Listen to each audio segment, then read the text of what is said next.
This track was downloaded from FusionBD.com.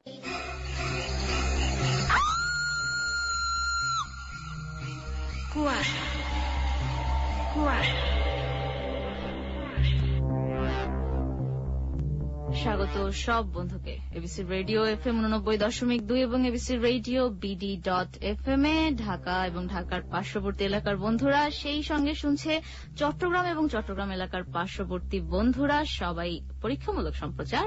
আর খুব শিগগিরই আমরা কক্সবাজারে শুনতে পারবো এবং বিশ্বের যে কোনো প্রান্ত থেকে ইন্টারনেটের মাধ্যমে সরাসরি এবিসি রেডিও শোনার ঠিকানা হচ্ছে এবিসি রেডিও BD.FM।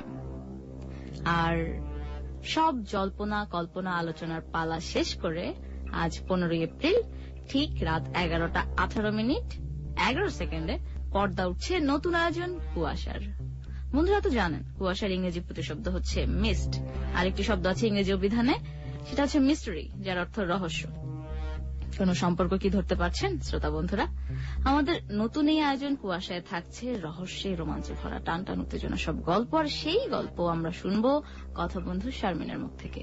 সেই সঙ্গে পুরো আয়োজন জুড়ে আপনাদের কথা শুনতে বন্ধু ব্রতী তো থাকছেই রাত 2টো পর্যন্ত কুয়াশায়। আর রহস্যের কুয়াশার আড়ালে কি আছে দেখতে চাইলে ভেদ করতে হবে কুয়াশা, এগিয়ে যেতে হবে সামনে, তবেই না একসময় দেখা মিলবে রহস্যের সমাধানের। চলুন শুরু করি আজকের কুয়াশা ভেদ করা যাত্রা।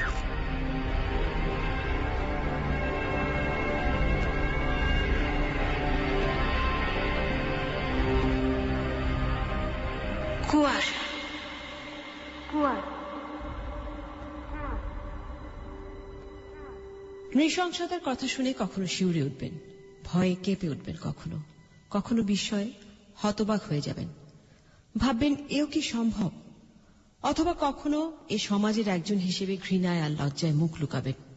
রহস্যের জালে আটকে যাবেন, কখনো মিলবে না অনেক প্রশ্নের উত্তর। কুয়াশায় শুনবেন সেই সব রহস্য ঘেরা রোমাঞ্চকর কাহিনী, যার কিছু জীবন থেকে নেওয়া সত্য ঘটনা, কিছু আবার শুধুই গল্প, ভয়, শিহরণ, রহস্য, রোমাঞ্চে ভরা কুয়াশার গল্প।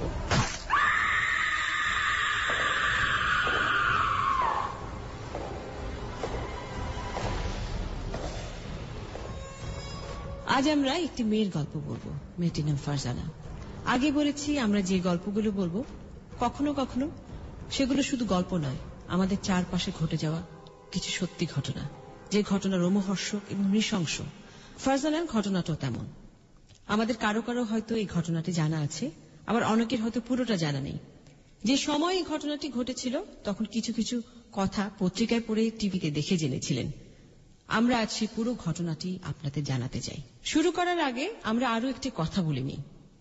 কুয়াশায় আমরা যে রোমহর্ষক, নাটকীয়, রহস্যে ভরা কাহিনীগুলো আপনাদের বলবো, তার উদ্দেশ্য কাউকে দোষী বা নির্দোষ প্রমাণ করা নয়। আমরা আগেই বলেছি এর কিছু গল্প একেবারে সত্যি। যে সময়ে ঘটনাগুলো যেভাবে ঘটেছিল আমরা হুবহু সেভাবেই আপনাদের সামনে তুলে আনব। শুধু শ্রোতাদের কথা মাথায় রেখে ঘটনাগুলোকে আমরা কিছুটা গল্পের মতো করে সাজিয়ে নিয়েছি, এইটুকুই। আর যেগুলো আসলেই গল্প সেগুলো কারো না কারো জীবনের সঙ্গে মিলে যেতেই পারে, তবে এতে অবাক হবার কিছুই নেই। মানুষের জীবন বড়ই বিচিত্র, এবং এই বিচিত্র জীবনে এমন সব ঘটনা ঘটে যা কখনো কখনো গল্পকেও হার মানায়। তাহলে শুরু করা যাক। ফারজানা নামের একটি মেয়ের কথা বলেছিলাম। ফারজানার বয়স যখন মাত্র 10, তখন হঠাৎ একদিন তার মা হারিয়ে যায়। কেন, কিভাবে হঠাৎ তার মা হারিয়ে গেল সেটা জানার আগে চলুন ফারজানার মায়ের কথা একটু জেনে নেই। ফারজানার মায়ের নাম ছিল নার্গিস বেগম। নার্গিসরা থাকতেন নরসিংদীতে। নার্গিস খুবই সুন্দরী ছিলেন। তার বিয়ে হয়েছিল নরসিংদীর শিবপুর উপজেলার দুলালপুর ইউনিয়নের মানিকদি গ্রামের শফিকুল ইসলাম সবুজ নামের একজনের সঙ্গে। নার্গিস আর শফিকুল ইসলাম এই দুজনের পরিচয়, তারপর পরিচয় থেকে কিভাবে বিয়ে হলো, কেমন ছিল তাদের সংসার, এই নিয়েই কাহিনী। চলুন আমরা একজন অতিথির কাছ থেকে সে গল্পটা শুনি। আমাদের অতিথির নাম নাজমুন নাহার মিলি। মিলি ফারজানার ফুফাতো বোন, মানে ফারজানার বাবা সম্পর্কে মিলির মামা হয়। আমরা যখন ধীরে ধীরে এই গল্পটাতে এগোবো তখন শ্রোতারা বুঝতে পারবেন এই গল্পে মিলির একটা কত বড় ভূমিকা রয়েছে। তো যাক, সে কথা পরে হবে, তার আগে মিলির কাছ থেকে শুনি নার্গিস এবং শফিকুলের কথা।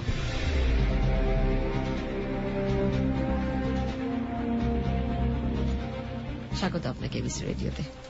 আপনাকেও স্বাগত। আচ্ছা, নাজমুল নাহার মিলি, আপনি কোথায় আছেন, কি কি করছেন বর্তমানে? আমি একটা মানবাধিকার হিউম্যান রাইটস রিভিউ সোসাইটিতে আছি, সিনিয়র অ্যাসিস্ট্যান্ট ডিরেক্টর পোস্টে। আচ্ছা, কতদিন ধরে কাজ করছেন সেখানে আপনি? আমি সেখানে প্রায় 10 বছরের উপর হবে। 10 বছরের উপর হবে। আর আমরা মূল কাহিনীতে তো আমরা আগেও বর্ণনা করেছি, কি তারপরে আপনার মুখ থেকে শুনবো। ফারজানা আপনার ফুফাতো মামাতো বোন, আপনি তার ফুফাতো। আচ্ছা, তো কিভাবে এই জিনিসটা শুরু হলো যে আপনার মামার সঙ্গে তার বিয়ে হয়েছিল কত বছর বয়সে? মামা যখন 82 সালে ম্যাট্রিক পরীক্ষা দিয়ে যায় আর কি। জি। তারপর নার্গিসের সাথে সম্পর্ক তার আগে, ম্যাট্রিক পরীক্ষার আগেই 9 মাসের মতো সম্পর্ক ছিল। সেটা কি নরসিংদীতেই? না, শেরপুর শহরে। নার্গিস শেরপুরেই থাকতো, শেরপুরের মেয়ে। আর আমার ফাদার ছিল ওখানে ইন্সপেক্টর, থানার ইন্সপেক্টর। আপনার মামাকে সেখানে বেড়াতে গিয়েছিলেন? মামা বেড়াতে যাওয়ার পরেই নার্গিসের সাথে পরিচয় সূত্র। নার্গিসের ভাই ছিল সেখানে বিশিষ্ট ব্যবসায়ী, এখনো আছে তারা ওখানেই। তো ওই মামার সাথে সম্পর্ক হওয়ার পর আব্বা যখন শেরপুর থেকে জামালপুর ট্রান্সফার হয়ে আসে, তো আমার ভাইয়ের এক অনুষ্ঠানে, খাতনার অনুষ্ঠানে, আব্বাও বলতেছে যে ঠিক আছে, পুতুল বিয়ের মতোই দুজনকে বিয়ে দিয়ে দেব। তখন নার্গিস আর শফিকুল ইসলামের বিয়ে হয় আর কি। তো প্রেমের বিয়ে ছিল? প্রেমের বিয়ে। এবং তারা কত সালে বিয়ে করেছিল? 82 সালে। এবং নার্গিসের বয়স কত ছিল তখন? তখন নার্গিসের বয়সও তো খুব বেশি মনে হয় না, আমি ওইভাবে বলতে পারতেছি না।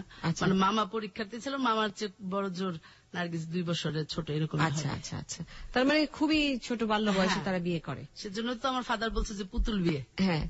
তো এই যে দীর্ঘ সময় যতদিন নার্গিস এবং আপনার মামা একসঙ্গে তারা সংসার করেছেন, কেমন দেখেছেন তাদের সম্পর্কটা দুজনের? ওই বিয়ের পর থেকে আমার ফাদার কখনোই দেয় নাই মামা মামিকে বাড়িতে যাওয়ার জন্য, নিজের কাছেই রাখতো। আচ্ছা আচ্ছা, নিজের কাছে রাখতো, কারণ নার্গিস আর আমার মামার প্রতি আমার ফাদারও খুব দুর্বল ছিল, আদর করতো। তো তখন এই দীর্ঘ সময় আমাদের কাছে থাকা অবস্থায় কখনোই দেখি নাই যে নার্গিসের মাঝে উচ্ছৃঙ্খল কোনো কিছু পাইনি। আমরা তো আজকে এই থানায়, কালকে ওই থানায়। মানে আপনার মামার সঙ্গে তার খুব, মামার সাথে ছিল, আর আমরা যে যারা ছিলাম আমাদের সাথেও খুব আন্তরিক ছিল, সম্পর্ক ভালো ছিল, সম্পর্ক খুবই ভালো ছিল। আমার বাবা মাকে সম্মান করা, আমাদেরকে আদর করা, খুব নার্গিস এমনিতে খুব ভালো ছিল, সবার সাথে মিশুক ছিল, খারাপ কোনো। এবং তার মানে সে যখন আপনাদের সঙ্গে ছিল, তা কখনো অন্য কোনো সম্পর্কের সঙ্গে বা কারোর সঙ্গে কোনো সম্পর্কে জড়াতে শোনেননি? ফারজানা যখন হয়, ফারজানা বিয়ের কত বছর পরে? 86-তে মার্চের 6 তারিখে যখন ফারজানার জন্ম, ঠিক তখন মানে 1 বছর আমাদের কাছে থাকার পরে আব্বা বলে যে এখন শফিকুল ইসলাম সবুজের সংসারটা গুছাই দিতে হবে। হ্যাঁ, তখন আমার নানাও খুব চিৎকার চেঁচামেচি। শফিকুল ইসলাম সবুজ হচ্ছে আপনার মামা, যে ওর সংসারটা গুছাই দিতে হবে। নানাও খুব রাগারাগি করতেছে যে আমার এই বাড়িঘর কে দেখাশোনা করবে, জি তোমরা আসো। ঠিক তখনই ওরা বাড়িতে যায়, নার্গিস, আমার মামা আর ওই ফারজানা, ওরা বাড়িতে যায়। শিবপুর যাওয়ার পর, সেটা কত সালে? মানে ফারজানা জন্মের 87-তে চলে যায়। তো আসার পর ওই মুহূর্তে ওই জায়গায় আমাদের বাসায় উঠে আর কি, থানাতে, শিবপুর থানায় যে বাসাটা আমাদের উপজেলায় ওই বাড়িতে উঠে। তো আব্বা বললো যে ঠিক আছে তুমি এখানে থাকো, বাসা ভাড়াগুলাও দেখাশোনা করো। কেয়ারটেকার মতো মামা ওখানেই ছিল। এখন পর্যন্ত আমরা যেটা শুনলাম, ফারজানা, তার মা নার্গিস এবং বাবা শফিকুলের জীবন মোটামুটি সুখেই কাটছিল, কোনো ঝামেলা নেই, কোনো ঝঞ্ঝাট নেই। কিন্তু সেই সুখের সংসারেও হঠাৎ একদিন ভাঙন দেখা দিল। নার্গিসের সৌন্দর্যই কিন্তু তার কাল হয়ে দাঁড়ালো। কেন সেটা বলছি এখন। নার্গিসা যেখানে থাকতেন তার পাশের বাড়িতে থাকতেন আসাদুজ্জামান। আসাদুজ্জামান ওই এলাকার বেশ প্রভাবশালী লোক, একটি রাজনৈতিক দলের স্থানীয় নেতা। নার্গিসের সৌন্দর্য দেখে তিনি একদম পাগল হয়ে গেলেন, তার প্রেমেই পড়ে গেলেন বলা যেতে পারে। এবং একবার নয়, একাধিকবার তিনি সেই প্রেমের কথা বললেনও নার্গিসকে। হয়তো কখনো বুঝে কিংবা না বুঝে, দেব কি দেব না, করব কি করব না, এই করতে করতে নার্গিসও একদিন সেই প্রেমে সাড়া দিলেন। হয়তো এই ব্যাপারটা মিলি আরো ভালো বলতে পারবেন, যেহেতু তার মামা মামির জীবনের ঘটনা এটি। এবং এখানে আরেকটা কথা বলে রাখি যে নার্গিস এবং আসাদের মধ্যে যে সম্পর্কটা গড়ে উঠেছিল যখন নার্গিস তার স্বামী শফিকুল আর মেয়ে ফারজানাকে নিয়ে শিবপুরে মিলিদের বাড়িতে থাকতেন, সে কারণেই এই গল্পের অনেকটাই মিলির বেশি করে জানা। তো মিলি, আমি যদি ভুল না করে থাকি, শিবপুরে আপনাদের ওখানে থাকা শুরুর পরেই তো আসাদ এবং নার্গিসের ঘনিষ্ঠতা, তো সেটা কিভাবে হলো আপনি যদি আমাদের একটু ডিটেলে বলেন। ওখানে থাকা অবস্থাতে আমাদের বাড়ির দক্ষিণ পাশে আসাদদের বাড়ি, মোটামুটি একটা খোলা মাঠ ছিল, ওই মাঠের পরেই আসাদদের বাড়ি। তো মামা ওখানে যাওয়ার পরে থেকে আসাদ কোনোভাবে, কারণ আমাদের একটা পরিচিত এলাকা, আমাদের সবাই চিনে, আমার নানা বা আমার ফাদারকে, ওইভাবে আসাদ মানে আমাদের বাসায় ঢুকে আর কি। আমরা ছিলাম ময়মনসিংহ, আসাদ ঢুকে যে সবুজ ভাই আপনার সাথে আমি ব্যবসা করব, এই ঢুকাতেই নার্গিসের সাথে তার আন্তরিকতা। সিসি, এমন করে বলেন না আসাদ ভাই, আমার স্বামী আছে, সংসার আছে। সিসি, তাতে কি হয়েছে? আমি তোমার ভালোবাসি নার্গিস। না না না, জানাজানি হলে মানুষ আমরা খারাপ করবো। আমি পারব না। জানুক মানুষ, আমি তোমার সাথে বাঁচবার পারুম না নার্গিস। কথায় আছে, প্রেম কোনো বাধা মানে না। আসাদুজ্জামানের প্রেমে পড়ে নার্গিস আবারও সেটা প্রমাণ করল। স্বামী, সংসার সব তুচ্ছ হয়ে গেল তার কাছে। যেটা আমরা জানতে পারলাম যে আসাদের প্রতি নার্গিস একসময় এতই বেশি আকৃষ্ট হয়ে পড়লেন যে তাকে কাছে পাওয়ার জন্য একসময় তিনি স্বামী শফিকুলের খাবারের সঙ্গে ঘুমের ওষুধ পর্যন্ত মেশাতে শুরু করলেন। কেউ দেখে নাই তো নার্গিস? না, সবুজ যদি আয়া পরে আসবো না। রাতে খাওয়ানোর আগে ঘুমের ওষুধ মিশিয়ে দিয়েছিল। ইস, তুমি আমার কত ভালোবাসো নার্গিস। তো নার্গিস যে আপনার মামাকে খাবারের সঙ্গে ঘুমের ওষুধ খাওয়াতো, এটা আপনারা কি করে এই যে জানলেন? যখন আমরা ফাইনাল মানে টেটটা যখন পাইছি, তখন একদিন বাজার থেকে মামা এসে আমাদের বাসায় পিটে একদম বেহুশের মতো পড়ে গেছে। ডাক্তার দেখানোর পরে বলতেছে যে মানে সমস্যা, ওষুধের কথা বললো যে ওনাকে নেশা জাতীয় কিছু খাওয়ানো হয়েছে। তখনই আপনারা মানে আবিষ্কার করতে পারলেন যে তার খাবারের সঙ্গে ঘুমের ওষুধ, যে তার ঘুমানোর কথা ছিল। আমার মার অসুস্থতার কথা শুনে বাজার থেকে ওষুধ নিয়ে সে আমাদের বাসায় আসে। আচ্ছা, কারণ রাত্র হয়ে গেছে তো বেশি, এখন তো আমার আম্মার অসুস্থতার কথা তো মামির জানাইতেই হবে মামারে। এইভাবে নার্গিস আর আসাদের প্রেম চলতে লাগলো। এমনকি মাঝে মাঝে তারা বাড়ি থেকে পালিয়ে অন্য জায়গায় গিয়েও থাকা শুরু করলেন। দেখা গেল যে নার্গিস আসাদের সঙ্গে কিছুদিনের জন্য অন্য কোথাও গেছেন অভিসারে, ফিরে এসে সে শফিকুলের কাছে বলছে আত্মীয়ের বাড়িতে বেড়াতে গিয়েছিলেন। শফিকুল বেচারা ভালো ভোলা ভালা মানুষ, কিছুই বোঝে না। হয়তো সত্য মিথ্যা সবসময় যাচাইও করতেন না, কিংবা যাচাই করলেও লাভ হতো না। দেখা গেল নার্গিস যে আত্মীয়র কথা বলে গেছে সেখানে খোঁজ নিলেও তারা বলতো হ্যাঁ নার্গিস এসেছিল, কিন্তু আসলে নার্গিস কিন্তু যায়নি। তাদেরকেও নার্গিস শিখিয়ে রাখতো যে শফিকুল যদি খোঁজ নিতে আসে তাহলে কি বলতে হবে। আসলে নার্গিস সেই সময়টা আসাদের সঙ্গে থাকতেন। পরকীয়া প্রেমে নার্গিস এতটাই দুঃসাহসী হয়ে উঠেছিলেন যে আসলে তিনি সেই সমস্ত কিছু গোপন করে, সমস্ত ভয় সবকিছু ত্যাগ করে সেই সময়টা সে আসাদের সঙ্গে থাকতেন। এবং সে যখন আসাদের সঙ্গে থাকতো তখন মিথ্যে বলা, জিনিস লুকোনো, ডেসপারেট কোনো কিছু করার জন্য সে প্রস্তুত ছিল। সে সময় জন্ম নিল নার্গিসের দ্বিতীয় সন্তান, ফারজানার ছোট বোন বন্যা। এখানে আরো একটা কথা আমাদের শ্রোতাদের জানানো দরকার। বন্যা ফারজানার ছোট বোন, কিন্তু সে আসলে শফিকুলের সন্তান নয়। মানে নার্গিসেরই গর্ভে তার জন্ম, কিন্তু বাবা শফিকুল নয়, তার বাবা আসাদ। যেটা অনেক পরে নার্গিস তার কাছের মানুষ যেমন মিলি বা এরকম কয়েকজনের কাছে স্বীকারও করেছিল। তো যা বলছিলাম, দ্বিতীয় সন্তান বন্যার জন্মের কিছুদিন পরে আসাদের হাত ধরে ঘর ছাড়লেন নার্গিস, স্বামী সংসার সব তুচ্ছ করে। ফারজানা তখনও কিশোরী, মা কাছে নেই, বাবা আছেন, কিন্তু পারিবারিক জীবনে হঠাৎ পাওয়া ধাক্কাটা বোধহয় সামলাতে পারেননি তিনি। তাই তিনি সংসারের প্রতি একদম উদাসীন হয়ে গেলেন। হঠাৎ করে বাবা মার এই বিচ্ছেদ, ছাড়াছাড়ি বিশাল একটা ধাক্কা হয়ে এলো ফারজানার জীবনে। একদম একা হয়ে গেল সে। ঘটনাটা শুধু এটুকু বললেই হয়তো আজকের গল্পটা অন্যরকম হয়ে যেত। অনেক ছেলে মেয়ে অল্প বয়সে বাবা মায়ের বিচ্ছেদ দেখে এবং তারপর ব্রোকেন ফ্যামিলিতে বড়ও হয়। ফারজানাও হয়তো তাই হতো, কিন্তু এই সময় এই বড় ধাক্কার সাথে ঘটল আরো একটি ঘটনা। নার্গিস আসাদের হাত ধরে ঘর ছেড়েছিল 1995 সালে। এরপর থেকেই সে আসাদের সঙ্গে থাকা শুরু করে। তবে তাদের বিয়ে হয়েছিল সে ঘর ছাড়ার আরো বছর খানেক পর, অর্থাৎ 96 সালে। তবে সবচেয়ে দুঃখজনক হচ্ছে যার ভালোবাসার টানে নার্গিস এত কিছু করলো, বিয়ের পরে দেখা গেল তার একেবারে অন্য রকম চেহারা। আমি কার কাছে যাইতে পারবো না, কার কাছে যাইতে পারবো না। লজ্জা করেন আপনার নিজে মনে আরেকজনের ঘর পাঠাতে? কেন কেন বিয়া করছি কেন? তুমি যে এত আরামে থাকো, এত সুন্দর করে থাকো, কেমনে থাকো? কিচ্ছু দরকার নাই আমার। তোমার দরকার নাই, আমার আছে। আমার দরকার নাই, আমি আমার স্বামী সন্তান সবকিছু চাই না, আপনার কাছে আসছি। আমার এরকম করে আমি যা কই করতে হইব, নাইলে হইব না। এটা আমার সংসার। না, আপনি আমরা করেন না, আমি আর যাবো না কারো কাছে। ক্ষমতার ক্ষমতার আমার একটা যদি আর বাড়ি মারছেন, আমি সব পাশ করে দেবো, সব পাশ করে দেবো আমি। সর্বনা আমি। ভালোবাসার মানুষের কুৎসিত চেহারা দেখে অবাক হয়েছিল নার্গিস। আসাদ তাকে দিয়ে যে সমস্ত অনৈতিক কাজ করাতে চাইত তাতে বাধা দিত সে, রাজি হতো না। এ নিয়ে ঝগড়া মারপিট চলতই, আর তার ফলে নেমে আসতো নার্গিসের উপর অমানসিক অত্যাচার। প্রচন্ড মারধর করা হতো তাকে, যেটা আমরা পরে জেনেছি যে ব্লেড দিয়ে তার শরীর কেটে ফেলা হতো। এত অত্যাচার সহ্য করে নার্গিস চেয়েছিল তারপরও আসাদের সঙ্গে সংসার করতে, ঘর করতে। হয়তোবা তার কোথাও ফিরে যাওয়ার আর কোনো উপায় ছিল না বলি, কিংবা হয়তো তার মধ্যে একটা জেদ চেপে বসেছিল যে যার কারণে সবকিছু ছাড়লাম, সংসার ছাড়লাম, তাকে নিয়ে আমি থাকবো, তাকে নিয়ে আমি সংসার করব। কিন্তু এতেও যখন কোনো লাভ হলো না, তখন সে বাধ্য হয়ে হুমকি দিল যে আসাদের চরিত্রের এই যে কদর্য রূপ, সেটা সবার কাছে সে ফাঁস করে দেবে। আর সেটাই কাল হয়ে গেল নার্গিসের জীবনে। হঠাৎ একদিন কাউকে কিছু না বলে, কাউকে কিচ্ছু না জানিয়ে গুম হয়ে গেলেন নার্গিস। কোথায় গেলেন নার্গিস? কি হলো তার? আসলে কোথায় গেলেন নার্গিস, কি হলো তার?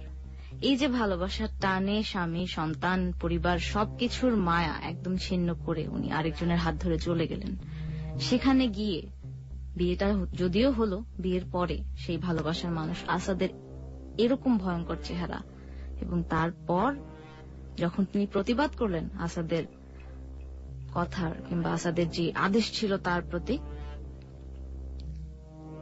তারপরে যে ভয়ঙ্কর অত্যাচারের কথা আমরা দেখলাম। এরপর নার্গিস যখন হারিয়ে গেলেন, কি মনে হয় শ্রোতা আপনাদের, কোথায় গেল নার্গিস? সে কি আসাদকে ছেড়ে অন্য কোথাও চলে গিয়েছিল নিজের মতো করে বাঁচবে বলে? কি ঘটেছিল তার সাথে? কুয়াশায় যারা সঙ্গে আছেন এবিসি রেডিও FM 89.2 এবং এবিসি রেডিও BD.FM এ, যে বন্ধুরা ঢাকা, চট্টগ্রাম এবং বিশ্বের নানা প্রান্ত থেকে শুনছেন, আপনাদের কি ধারণা জানতে চাই বন্ধুব্রতী কুয়াশায়। সঙ্গেই থাকুন, শুনতে থাকুন আর লিখতে থাকুন যে কোনো মুঠোফোন থেকে 8920 নম্বরে, আর অনলাইনে এবিসি রেডিও BD.FM/message এই ঠিকানায় গিয়ে। ফিরছি একটু পরেই।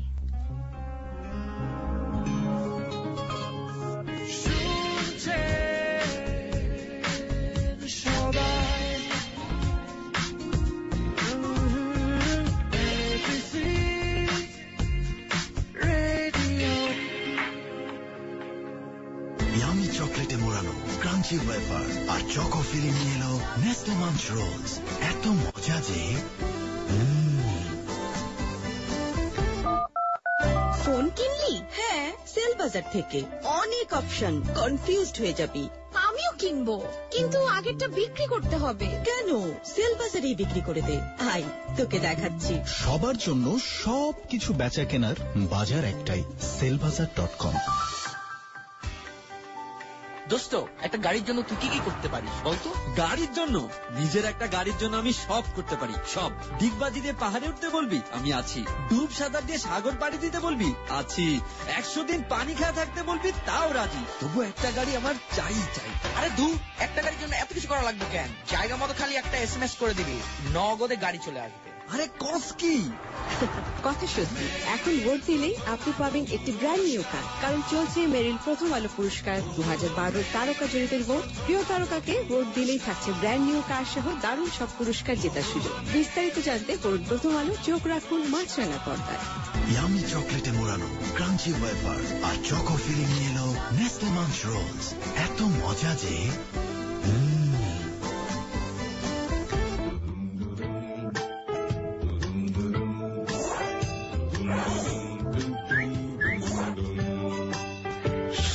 শোনো কথাটি শোনো, কাছে ডাকছে সুপ্রিয়তম বলে। গল্প হবে, কথা হবে, মাসের, দিনের, সাপ্তাহিক যেটা চাই গ্রামীণ ফোন শপিং প্ল্যানে 299 টাকায় সারা মাস যে কোনো অপারেটরে পাচ্ছ 498 মিনিট টক টাইম, 100টি SMS, 100 MB ইন্টারনেট আর 100টি MMS। এছাড়াও ভরপুর সব বানিয়ে তো থাকছে। চলো বহুদূর গ্রামীণ ফোন। এই যে মিস করছেন না তো ম্যাগে প্রতিদিন জিতুন মেগা অফারে। গত সপ্তাহে বিজয়ী হয়েছে দুলাল, মাহবুবারা, ইমাম সহ আরো অনেকে। আজই কিনে আপনিও জিতে নিন বিস্তারিত পত্রিকায়।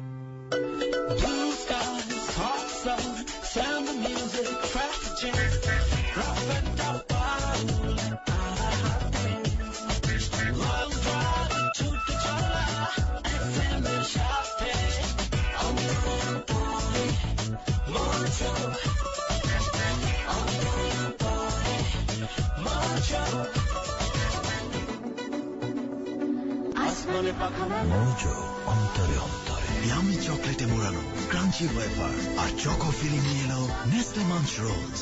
এত মজা যে আমি কি তোমার সন্তান না? বললো তোকে আমি 3 মাসের বাচ্চা ভালো বানছি। কিছু গল্প অবিশ্বাস্য হলেও সত্য।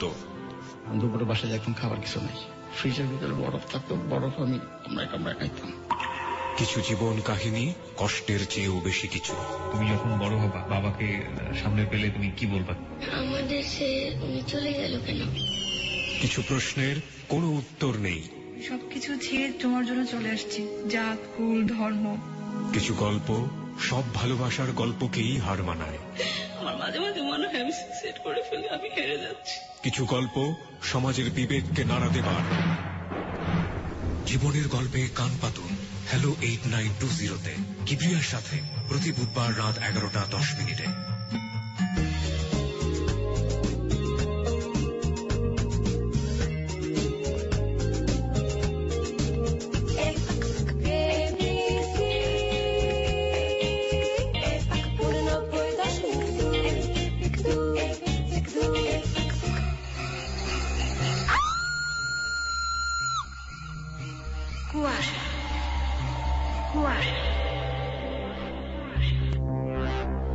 স্বাগত এবিসি রেডিওর বন্ধুদের নতুন আয়োজন কুয়াশায়। সঙ্গে আছি বন্ধু ব্রতী। শুনছো তোমরা FM 89.2 এবং এবিসি রেডিও BD.FM এই ঠিকানা থেকে ঢাকা এবং পার্শ্ববর্তী অঞ্চল, সেই সঙ্গে চট্টগ্রাম এবং পার্শ্ববর্তী অঞ্চলের বন্ধুরা শুনছো পরীক্ষামূলক সম্প্রচার। আর বিশ্বের যে কোনো প্রান্ত থেকে সরাসরি এবিসি রেডিও BD.FM এই ঠিকানায় তো আছেই। আমরা জানতে চাইছিলাম নার্গিস কোথায় হারিয়ে গেল হঠাৎ করে, বন্ধুদের কি ধারণা। আতিক বলছে হয়তো নার্গিস দূরে কোথাও গিয়ে নতুন কোনো কাজ করে বাঁচতে চাইছে। আর সুমনের ধারণা নার্গিসকে তার হাজব্যান্ড মেরে ফেলেছিল। আর ভূতের গল্প কোথায় জানতে চায় অপু। এটা আদৌ কোনো ভূতের গল্প নয়, আমরা বলেছি যে কুয়াশার সাথে রহস্যের একটা মিল রয়েছে। তো আমরা বাস্তব জীবনে হোক কিংবা গল্পে ঘটে যাওয়া ঘটনাই হোক, যে ঘটনাগুলোর ভিতরে একদম উত্তেজনা থাকে, রহস্য থাকে, রোমাঞ্চ থাকে, সেরকম রোমাঞ্চকর কিছু কাহিনী, মানুষের জীবনের গল্প, সেসব নিয়েই আছি কুয়াশায়। শাফকাত ইব্রাহিমপুর থেকে এইচএসসি এক্সাম চলছে, তারপরও কুয়াশা শুনছে, খুব ভালো লাগছে। এবং নতুন এই আয়োজনটাকে শুভেচ্ছা জানিয়েছে, অভিনন্দন জানিয়েছে অনেকগুলো বন্ধু। জুন কেরানীগঞ্জ থেকে বলছে যেমন কর্ম তেমন ফল। আসলে এক একজনের মতামত এক এক রকম। গল্পটা ভীষণ সুন্দর বলছে জয়। এটা আসলে একটা সত্যি ঘটনা বন্ধু জয়। গল্পের মূল থিমটা এক্সপ্লেইন করতে বলেছে। মূল থিমটা জানতে চাইলে সঙ্গেই থাকতে হবে। লামিসার ধারণা এটা একটা প্যাথেটিক স্টোরি। শুভ বাড্ডা থেকে বলছে নার্গিসকে হয়তো খুন করা হয়েছে। অনিকশা নার্গিসের সাথে কিছু ভয়ঙ্কর ঘটনা ঘটেছিল হয়তোবা। আরেক বন্ধু ধারণা নার্গিস হয়তো সুইসাইড করেছে, না হয় একা একা ঘুরে বেড়াচ্ছে আর এমন অত্যাচারের শিকার হচ্ছে। সোহেল সাভার থেকে বলছে নার্গিসকে মেরে ফেলা হয়েছে। একই কথা অর্পণ বন্যাই থেকে জানিয়েছে। সাইফ বলছে তার ধারণা আসাদ নার্গিসকে খুন করে ফেলেছে, সে নিজে কোথাও যেতে পারে না। কারণ শেষ মুহূর্ত পর্যন্ত আমরা দেখেছি যে আসাদের অত্যাচার সহ্য করে নার্গিস তার সাথে ছিল। বন্ধুদের একটু মনে করিয়ে দিই, কিংবা যে বন্ধুরা এখন এসে যোগ দিয়েছে তাদের জানিয়ে দিই, আমরা একটা গল্প শুনছি, ফারজানার জীবনের গল্প। ফারজানার বাবা শফিকুল ও মা নার্গিস, ফারজানার ফুপু ফুপা এবং ফুফাতো বোন মিলি, যার কাছ থেকে আমরা এই ঘটনার অনেকটাই বর্ণনা শুনবো। সেই সঙ্গে আমাদের কথা বন্ধু শারমিন তো আছেই। নার্গিস এবং শফিকুলের বিয়ের ঘটনা, ফারজানার জন্ম এবং নার্গিসের সঙ্গে আসাদুজ্জামান নামে এক ভদ্রলোকের গড়ে ওঠা সম্পর্কের কথা, এবং আসাদের হাত ধরে নার্গিসের ঘর ছেড়ে বেরিয়ে আসা, এই পর্যন্ত আমরা শুনেছি। এই ঘটনাটা ফারজানার কিশোরী মনের উপর কি প্রভাব ফেলেছে সেটাও আমরা শুনছিলাম। একটা পর্যায়ে গিয়ে আসাদ নার্গিসকে বলে বেশ কিছু অনৈতিক কাজ করার জন্য, যেটার পুরোপুরি বিরুদ্ধাচরণ যখন নার্গিস করতে শুরু করে তখন তার উপর অত্যাচারের খড়গ নেমে আসে, এবং তারপর একদিন হঠাৎ কাউকে কিছু না বলে নার্গিস হারিয়ে যায়। তারপর কি হলো নার্গিসের জানতে আবার আমাদের চলে যেতে হবে মূল গল্পে। সঙ্গে থাকুন বন্ধুরা, শুনতে থাকুন আর লিখতে থাকুন 8920 নম্বরে। আর যারা অনলাইনে সরাসরি শুনছেন তারা লিখবেন abcradio.bd.fm/message এই ঠিকানায় গিয়ে।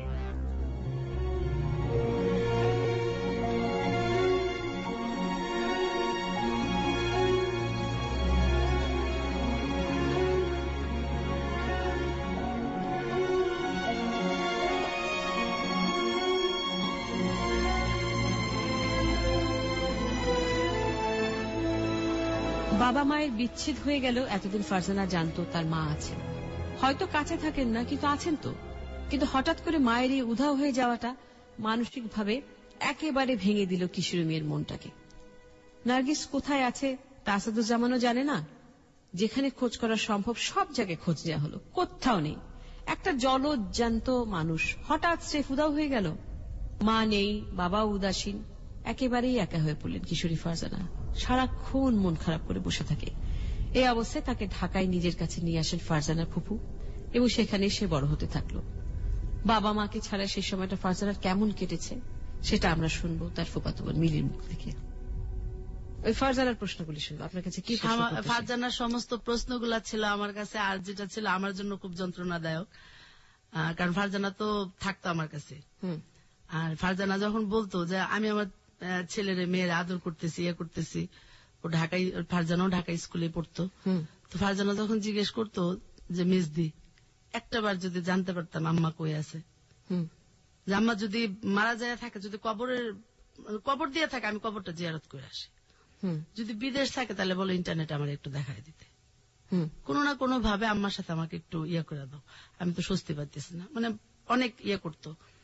আর আমি একটা জিনিস দেখতাম ফারজানার চোখে মুখে, আমি যখন আমার ছেলে মেয়ে দুটার আদর করতাম, মানে তার ভিতরে মানে একটা হাহাকার যে কাজ করতেছে, সেই জিনিসটা নিয়ে মানে আমি খুব বিব্রতকর অবস্থায় পড়তাম, আমারও খুব কষ্ট লাগতো। একসময় দেখা যেতেছে যে ও রীতিমতো একটা হিস্ট্রিয়া রোগীর মতো হয়ে গেছে, মাঝে মাঝে খিচুনি দিত, অস্থির হয়ে যেত।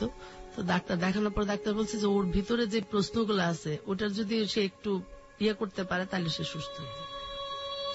তখন ওরে নিয়ে আমি বাড়িতে যাই। তো যাই হোক, আমি যাওয়ার পর আসাদকে খবর দেয় আমাদের বাসায়। আসাদকে খবর দিই যে আসাদ যাবার আমরা মামা বলে ডাকতাম আর কি। আসাদ আসার পর আমি যখন জিজ্ঞেস করলাম যে ফারজানা কিছু প্রশ্ন করবো, আপনি উত্তরগুলা দিয়েন, উত্তর যদি দিয়ে দেন তাহলে মামা আমার মনে হয় না কোনো ঝামেলা হবে, দিয়ে দিয়েন। কি হলো ফারজানা, আমার ডাকছো কেন? কাকা আমি আপনার লগে একটু কথা কমু। কি কথা বলে জিগাও? কাকা আমার মা কই? কাকা তোমার মা কই? আমি কেমনে কব? কাকা আমার মার ইচ্ছা হয়েছিল তাই তো সে আপনার সাথে গেছিল, আপনি জানেন কাকা আমার মা কই? না এটা তো আমি কেমনে জানবো তোমার মা কই? এত কাকা যা হবার হয়েছে কাকা, কোন না আমার মা কই, শুধু আপনি জানেন আমার মা কই আছে। না না আমি জানি না তোমার মা কই আছে। আমার মা পুলিশ আছে দেশে, থানা পুলিশে যাও, সবাই ওরা তোমার সহযোগিতা করবে, বের করে দিবে। কাকা আমার মা কি বিদেশ গেছে? কাকা আপনি বিদেশ পাঠিয়েছেন আমার মা? না কেন, আমি কেন পাঠাবো তোমার মা বিদেশ? কাকা আমার মা কি মারা গেছে? কাকা না আমি এসব জানি না, তোমার মা মারা গেছে কি না আমি জানি না, আমার জিগায়ও না। আপনি আমার মানে কিছু করছেন, আমি কেন করবো? কাকা আমার মা কই? কাকা আপনার মা যদি মা মরে গিয়া থাকে একটু বলেন, আমি তার কবরটা একটু দেখাইছি। কাকা আমার জিগায় লাভ নাই, আমি একজন সাধারণ মানুষ, একজন নেতা মানুষ, আমার জিগায় লাভ নাই। আমি যেটা বলি এটা শুনো, থানা পুলিশ করো, ওরা তোমারে খুঁজে দিবে। তোমার কাকা আপনি জানেন আমার মা কই, শুধু আপনি কইতে পারেন কাকা আমার মা কই। না না আমি জানি না,